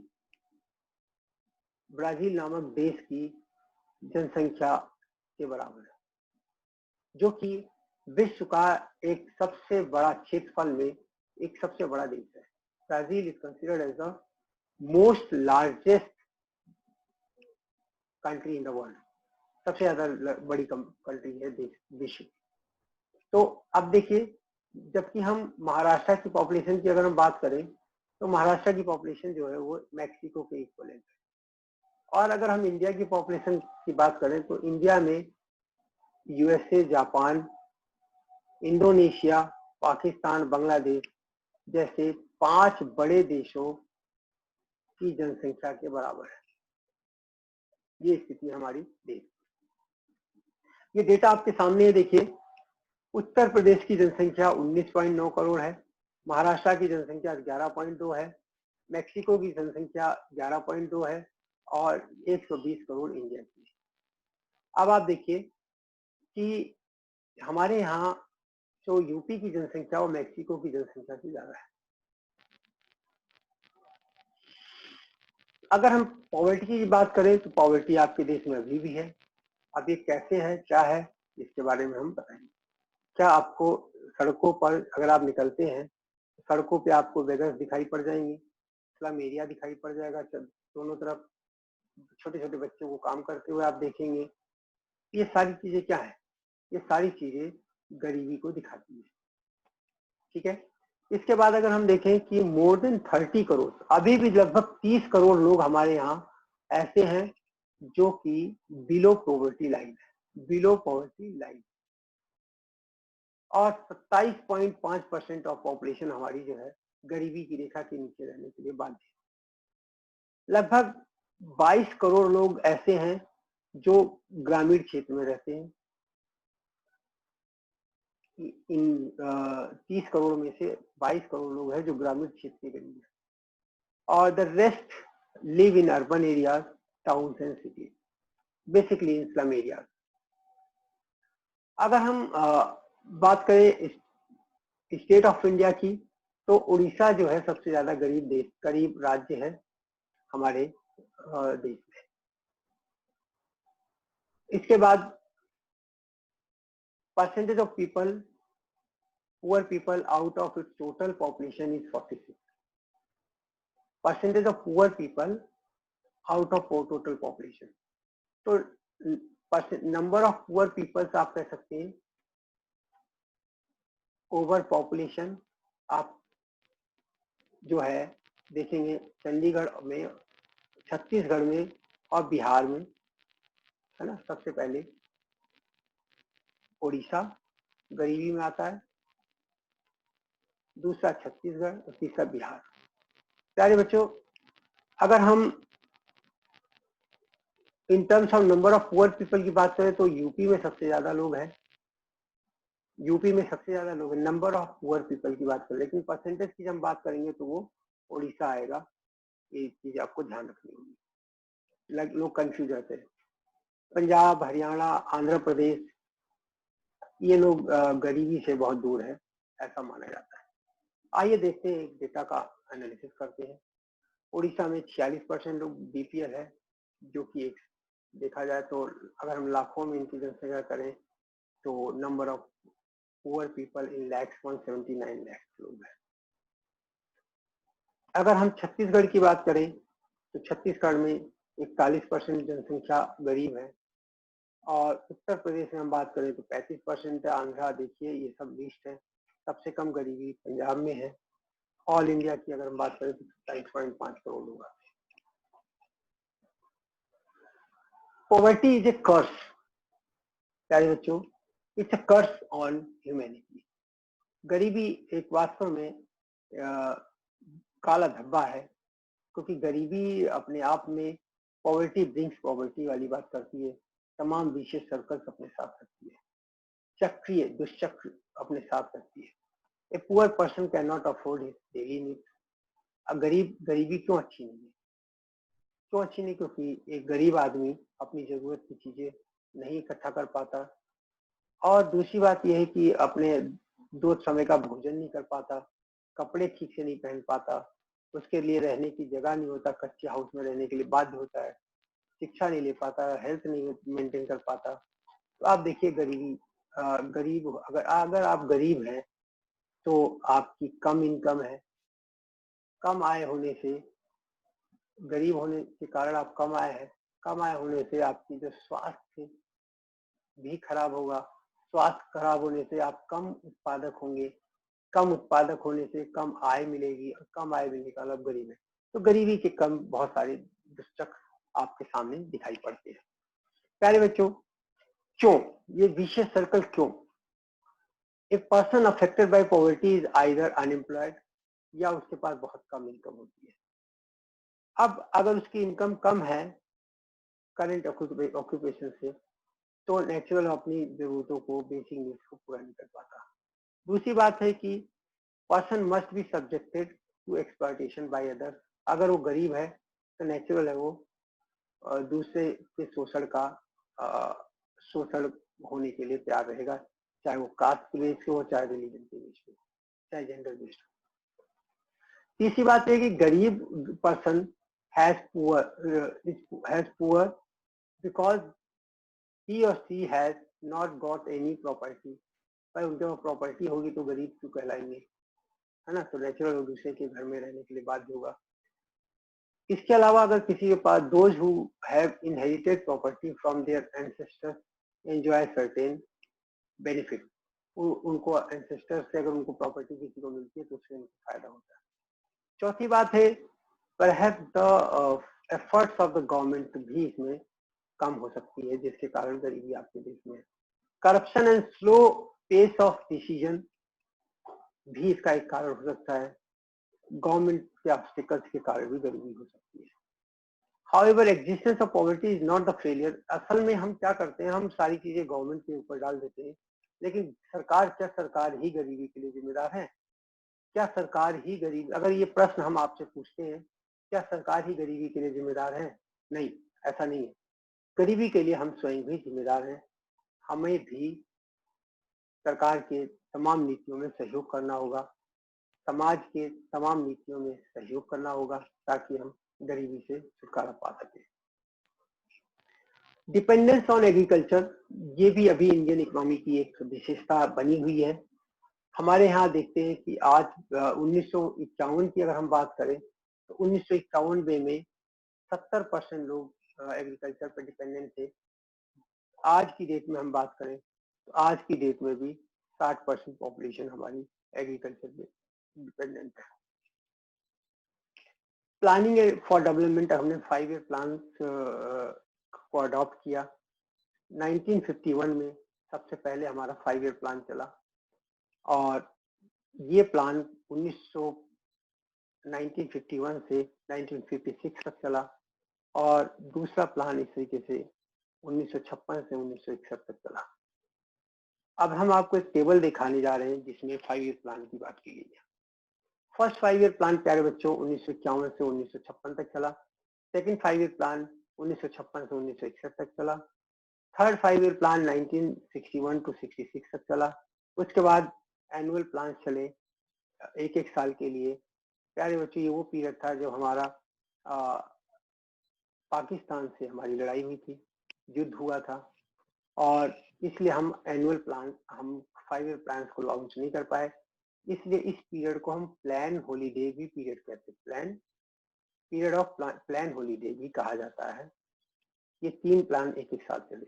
चौथा 5 ईयर प्लान 1969 टू 74 में चला। पांचवा 5 ईयर प्लान 1969 टू 74 में चला। फिर 1979 से लेके 80 तक फिर एक रोटेशनल प्लान, एनुअल प्लान चला। प्यारे बच्चों, यहाँ पे आप देखेंगे 1977 में जो इमरजेंसी, जनरल इमरजेंसी लागू हुई थी, उसके बाद कांग्रेस हारी थी, लेकिन कांग्रेस के बाद 2 साल 3 साल के अंदर ही 77 से लेकर 80 के बीच में तमाम सरकारें बदली और सरकारों के बदलने के कारण देश का फिर बुरा हाल हुआ। एनुअल प्लान से हमें काम चलाना पड़ा। फिर 1980 से लेकर 1985 तक कांग्रेस की सरकार रही और 5 ईयर प्लान से सक्सेस रहे। 1985 से 90 भी पूरा 5 साल 7वां प्लान चला। फिर एक साल 1990 से 1991, फिर यहाँ देखिए पॉलिटिकल अनसर्टेनिटी थी। चंद्रशेखर यहाँ पे इस समय प्रधानमंत्री थे, प्रधानमंत्री हमारे चंद्रशेखर थे, और इनके ही राज्य में हमें सोना बेचना पड़ा, क्योंकि उससे पहले के प्रधानमंत्रियों ने काफी देश की बुरी हालत कर दी थी। फिर 1991 से लेकर 92 में फिर एनुअल प्लान चला और 92 से लेकर 97 तक 8वां 5 ईयर प्लान चला। 97 टू 2000 चला। 2002 से लेकर 2007 तक 10th चला। फिर ये 12 तक चला, तो 11th 5 ईयर प्लान। अगर हम एक्सपेंडिचर की बात करें तो हर 5 ईयर प्लान की खासियत थी कि गवर्नमेंट ने गवर्नमेंट का खर्चा बढ़ता गया हर 5 ईयर प्लान पे, क्योंकि इंडस्ट्री का विकास, एजुकेशन का विकास, हेल्थ सेंटर का विकास, ट्रांसपोर्टेशन का, कम्युनिकेशन का, कम्युनिटी का, ये सारे के सारे सोशल इंडिकेटर्स का विकास करना था, इसलिए सरकार इसमें खर्चा बढ़ाती चली गई। The aim is to use the given resource earmarked for the said area of its development as per the targeted fixed by the government for the said period. For example, the resources for agriculture can be used for improving productivity of land, extending irrigation facilities. जिस चीज के लिए पैसा allocate किया गया था, उसी fund में, उसी एरिया में विकास को सुनिश्चित किया जाना था. We can express the resources in terms of rupees also. In the first 5-year plan, total amount हमारा इतना करोड़ रुपए, 20-70 करोड़ रुपए खर्च किया गया था, और इससे सारे क्षेत्र में काम जो है 20,070 करोड़ रुपए से चलाना था. अगर हम 11th 5-year प्लान की बात करें तो 2012 में कंप्लीट हुआ. इसमें 36,44,000 अगर देखा जाए तो 36,44,718 करोड़. तो यानी आप सोचिए 2070 करोड़ से लेकर के ये 36,44,718 करोड़ तक का बजट आपका बना. इससे आपको अंदाजा लग सकता है कि प्लानिंग में कितना खर्चा यहाँ से बढ़कर के इतना गुना बढ़ा. अभी क्या कारण था? कारण था नंबर 1 हमारी पॉपुलेशन का बढ़ना, नंबर 2 हमारी जरूरतों का बढ़ना, नंबर 3 कीमतों का बढ़ना. अगर हम सक्सेस ऑफ 5-ईयर प्लान की बात करते हैं तो इंक्रीज इन नेशनल प्रोडक्शन, आपके देश का जो उत्पादन बढ़ा, नेशनल प्रोडक्शन बढ़ा. अगर हम उसको डॉलर्स में देखें तो 2.7 लाख डॉलर का उत्पादन था, पहले की तुलना में काफी तेजी से बढ़ती पाई गई. पर कैपिटा इनकम भी बढ़कर के 7,680 हो गई डॉलर में, in terms of dollar 2018. Saving और इन्वेस्टमेंट भी हमारे देश का बढ़ा काफी तेजी से इस दौरान, और इंस्टीट्यूशनल एंड टेक्नोलॉजिकल चेंजेस भी आपके उसमें दिखाई पड़े, चाहे वो एग्रीकल्चर सेक्टर हो, चाहे इंडस्ट्रियल सेक्टर हो. और इसके अलावा हमने ग्रोथ एंड डाइवर्सिफिकेशन भी दिखाई पड़ा इंडस्ट्रीज में. डिफरेंट टाइप की इंडस्ट्रीज, नॉन ट्रेडिशनल इंडस्ट्रीज ने अपना उत्पादन यहाँ शुरू किया. इसके अलावा इकोनॉमिक इंफ्रास्ट्रक्चर डेवलप हुआ, रोड्स, ट्रांसपोर्ट, बिजनेस, ये सब बढ़े. सोशल इंफ्रास्ट्रक्चर में भी विकास हुआ, जिसके अंदर स्कूलिंग, हाउसिंग और ये सारे सेक्टर्स आते हैं, कम्युनिकेशन सेक्टर्स आते हैं. इसके अलावा इंटरनेशनल ट्रेड की अगर हम बात करें तो डेटा आपके सामने है. प्यारे बच्चों, 2000-2001 में आपका एक्सपोर्ट 44,560 था, इंपोर्ट आपका 50,536 था, और बैलेंस ऑफ ट्रेड आपका इतना था. अगर हम इसको 2013-14 की बात करें तो 2012-13 में अगर देखेंगे तो ये हमारा बढ़कर 2,14,000, यहाँ 44,000 से बढ़कर के 2,14,100 हो गया. और अगर हम आयात की बात करें तो आयात हमारा कम हुआ थोड़ा, फिर भी हमारा बैलेंस ऑफ ट्रेड बढ़ा एब्सोल्यूट मायने में. 5-ईयर प्लान में कुछ हमारे फेलियर्स भी हैं प्यारे बच्चों. अभी आपको बताया मैंने कि हमारे यहाँ अभी भी मास पॉवर्टी है. लगभग 30 करोड़ लोग अभी भी बीपीएल में रहने के लिए तैयार मजबूर हैं. 22 करोड़ गांव के लोग अभी भी गरीबी रेखा के नीचे रह रहे हैं. इसके अलावा सिक इंडस्ट्रीज आपके यहाँ जो हैवी लॉसेज में पब्लिक इंडस्ट्रीज जा रही है. प्यारे बच्चों, बीएसएनएल को लॉस अगर होता है तो एयरटेल को लॉस क्यों नहीं होता? अगर ये आप समझ लें, अगर बीएसएनएल को लॉस होता है तो रिलायंस को लॉस क्यों नहीं होता? यही हमें समझने की जरूरत है. इसके अलावा हम देखेंगे कि हाई रेट ऑफ इन्फ्लेशन आपके देश में है, अभी भी कीमतें बहुत तेजी से बढ़ रही है. इनइक्वालिटी, राष्ट्रीय आय का जो विकास है उसका एक बड़ा हिस्सा कुछ लोगों के हाथ में चला जाता है. तो आपके यहाँ अभी आय की असमानता या इक्विटी की अगर हम बात करते हैं तो उसमें भी इंडिया फेल रहा है। गवर्नमेंट का जो बजट है अभी भी काफी घाटे में जाता है, ये भी इंडिया का फेलियर का एक हिस्सा है, क्योंकि गवर्नमेंट के घाटे में जाने के कारण यहाँ कीमतों में भारी वृद्धि पाई जाती है, जिसके कारण हम समझ सकते हैं। देन मास इंडेप्टनेस अगर आप देखेंगे तो यहाँ जो कर्जा है वो बहुत तेजी से लोगों में बढ़ रहा है, प्रति व्यक्ति कर्ज जो है बहुत तेजी से बढ़ रहा है। इसके अलावा क्या सीखा आपने अगर देखा जाए तो हमने the story of Indian economy has 4 distinct phases. पहला फेज तो था ब्रिटिश रूल के दौरान, दूसरा फेज था after independence. During British period अगर हम बात करें तो Indian economy was totally exploited by British for their benefit. इसके बाद टिल 91 की बात करें, थर्ड फेसिस है आफ्टर न्यू इकोनॉमिक पॉलिसी 1991 से 2014 एंड फोर्थ फेज है आपका नीति आयोग का phase. After independence the situation has not got change, अभी भी लगभग वैसे ही है देखा जाए तो। India is still known by low per capita income, then slow increase in population, slow increase on per capita income, then poverty is still found, and then heavy population pressure आज भी हमारे देश में है और अभी इसको हमें चेक करने की जरूरत है। साथ ही अगर हम देखते हैं कि इंडिया की एक और खासियत है कि यहाँ होप भी है।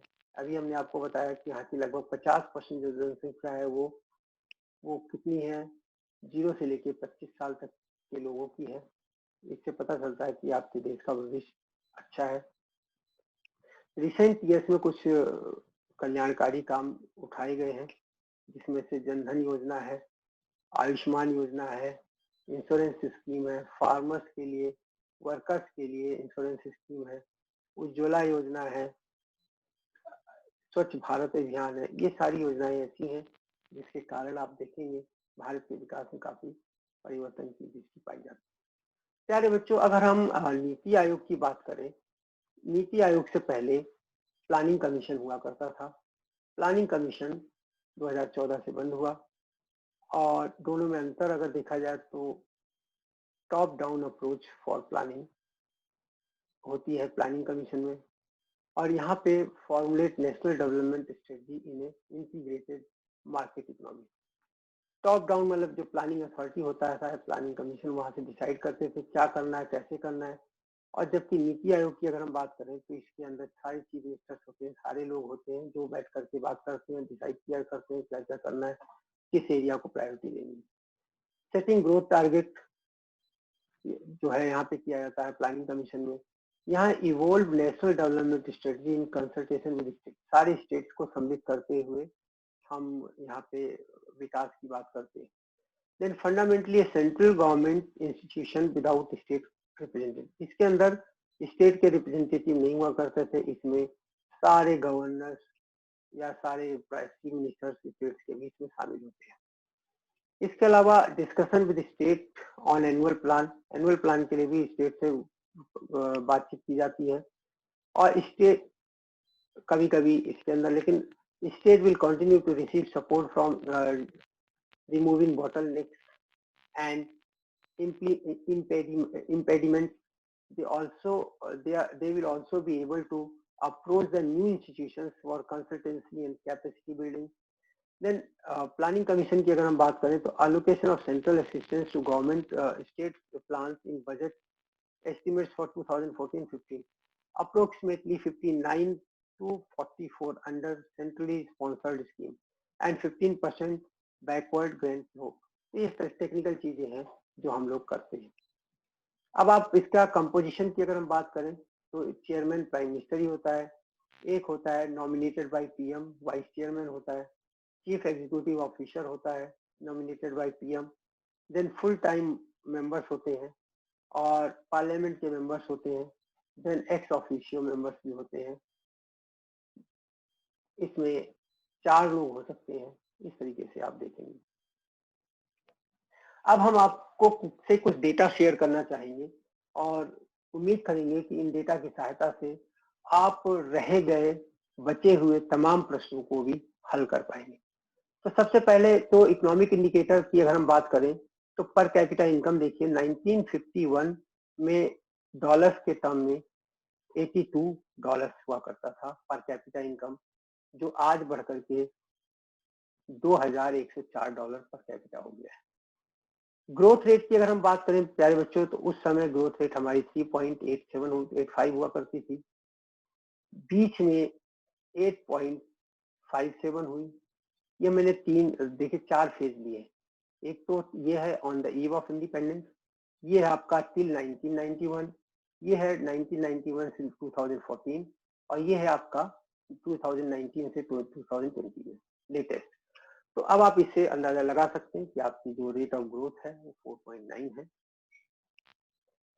अगर हम डेमोग्राफिक इंडिकेटर्स की बात करें तो हम बर्थ रेट देखते हैं 1950 में 44.17 था और ये 1991 में 31.22 होगा, 2014 में 19.25 हुआ और ये 2019-20 में 17.59 हुआ। प्यारे बच्चों, हाई बर्थ रेट आपके यहाँ देश में अभी भी है। अब अगर हम डेथ रेट की बात करें तो डेथ रेट देखिए 28.1 था, ये घट करके 7.3 के आसपास आ गया। जबकि ग्रोथ रेट ऑफ पॉपुलेशन की अगर हम बात करें तो 2.06 से बढ़ करके घट करके ये 0.99 आ। अगर हम पॉपुलेशन इन एब्सोल्यूट टर्म की बात करें तो पॉपुलेशन इन एब्सोल्यूट टर्म आप देखेंगे कि यहाँ पे 33 करोड़ थी, यहाँ 89 करोड़ हो गई और 2014 में ये 1.30 करोड़ हो गई, 2019-20 में 1.38 करोड़ हो चुकी है। प्यारे बच्चों, causes of high birth rate, अगर आपके यहाँ बर्थ रेट ज्यादा है उसका कारण क्या है? अभी भी आपके देश में शादी एक अनिवार्यता है। रिलीजियस ट्रेडिशनल बिलीफ है कि हमें लड़का होना चाहिए तभी हमें स्वर्ग में जगह मिलेगी, और इसके अलावा शादी के बाद बच्चा होना बहुत जरूरी है। अगर बच्चा नहीं होगा तो प्रॉब्लम होगी, स्वर्ग में जगह की सीट नहीं मिल पाएगी। इसके अलावा आपके यहाँ गरीबी के कारण अवेयरनेस काफी कम है और अगर आप देखेंगे कि एजुकेशन आपके यहाँ कम है और फैमिली प्लानिंग प्रोग्राम के बारे में जानकारी लोगों को बहुत कम है। इसके कारण आप देखेंगे यहाँ पे बर्थ रेट हाई है। अब आप बताइए ये डेथ रेट हमने कैसे कंट्रोल कर लिया है? डेथ रेट देखिए 28 से घट करके हमने 7 पे ले आए। तो डेथ रेट 28 से घटाकर हम 7 पे कैसे ले आए? क्योंकि हमारे यहाँ जो मेडिकल की फैसिलिटीज अच्छी हो गई है ना, मेडिकल की फैसिलिटीज आपके यहाँ अच्छी हो गई है, इन्फेंट मोर्टेलिटी रेट कंट्रोल हो गया है, लाइफ एक्सपेक्टेंसी आपके यहाँ बढ़ गई है। तो इस तरीके से आप देखेंगे आपने बर्थ रेट तो नहीं कंट्रोल कर पाए ज्यादा, लेकिन डेथ रेट आपने जरूर कंट्रोल कर लिया है। इसके कारण high growth rate of population आपके यहाँ समय चल रही है और ये पॉपुलेशन ग्रोथ आपकी लगभग 0.99 परसेंट पे जा रही है, जो कि काफी रिमार्केबल मानी जाती है। अगर हम एचडीआई के इंडिकेटर्स लेते हैं तो एचडीआई जो है 1990 में आया था और इसके अनुसार हमारी जो स्ट्रेटजी है, हमारा जो देश है, अगर 1991 देखें 2019-20 में 129वें रैंक में और हम लोग लोअर मीडियम एचडीआई ग्रुप में बिलोंग करते हैं, मीडियम लोअर एचडीआई ग्रुप से बिलोंग करते हैं। प्यारे बच्चों, लिटरेसी रेट की अगर हम बात करें तो आपके देश में 18.33 है, 1950 में 18.33 थी, ये आज की डेट में बढ़कर के 82.17% हो चुकी है। अगर हम इन्फेंट मोर्टेलिटी रेट की बात करते हैं तो 189.62 जो पहले था पर 1000 वो बढ़ करके घट करके इस समय इन्फेंट मोर्टेलिटी रेट आपका 189 से घट करके 29.84 पे आ गया, जो कि अपने आप में बहुत ही रिमार्केबल है। लाइफ एक्सपेक्टेंसी जो पहले 35.2 साल थी, आज बढ़ करके 69.73 ईयर्स हो चुकी है। Sectoral distribution of workforce and it's contribution की अगर हम बात करें जीडीपी में तो देखिए प्राइमरी सेक्टर में का जो कंट्रीब्यूशन था वो वर्कफोर्स की अगर हम बात करें तो प्राइमरी सेक्टर का कंट्रीब्यूशन 1950 में लगभग 72.1 था, जो कि आज घट करके 53% हो गया। सेकेंडरी सेक्टर में पहले 10.6% पॉपुलेशन डिपेंडेंट थी, आज ये बढ़ करके 30% हो गई है। जबकि सर्विस सेक्टर की अगर हम बात करें, सर्विस सेक्टर में 17.3% से बढ़ करके ये 17 पॉइंट के आसपास ही रही। बीच में इसका कंट्रीब्यूशन बढ़ा है, लेकिन ये 1 साल का है, समझ लीजिए ये आपका 26% के आसपास जा रहा है। इसके बाद कंट्रीब्यूशन इन जीडीपी की अगर हम बात करते हैं तो प्राइमरी सेक्टर का कंट्रीब्यूशन 59.20% था जीडीपी में, जो कि घट करके 17.1 हो चुका है। अगर हम सेकेंडरी सेक्टर की बात करें तो पहले 13.29 था, जो कि इस समय बढ़ करके 29.1 हो चुका है। टर्सरी सेक्टर की अगर हम बात करें तो आप देखेंगे सेवा क्षेत्र का योगदान जो 28.03 था, वो आज की डेट में बढ़ करके 53.9% हो चुका है। अगर हम डेंसिटी ऑफ पॉपुलेशन की बात करें कि पर किलोमीटर में कितने लोग रहते हैं, तो पहले 114.48 थे, अब ये बढ़कर के 419.89 हो गए हैं, जो कि अलार्मिंग है। प्यारे बच्चों, आज के लिए इतना ही। धन्यवाद। मैं www.google.com की इमेजेस मैंने सहायता ली है आप तक इस लेक्चर को पहुंचाने के लिए। साथ ही मैंने जो डेटा लिए हैं वो इकोनॉमिक सर्वे ऑफ इंडिया से लिया है, और इसके अलावा बहुत सारे ऐसे अनआइडेंटिफाइड एंड अनक्लासिफाइड लेकिन रिलायबल सोर्सेज हैं जिनका प्रयोग मैंने किया है, ताकि आप तक मैं अपने इस लेक्चर को पहुंचा सकूं। इन सभी संस्थाओं का मैं धन्यवाद करना चाहूँगा, और चाहूँगा कि अपनी एक्यूरेसी को ऐसे ही बनाए रखें ताकि हम टीचर टॉट के जो रिलेशंस को और स्ट्रॉन्ग कर सकें। Thank you.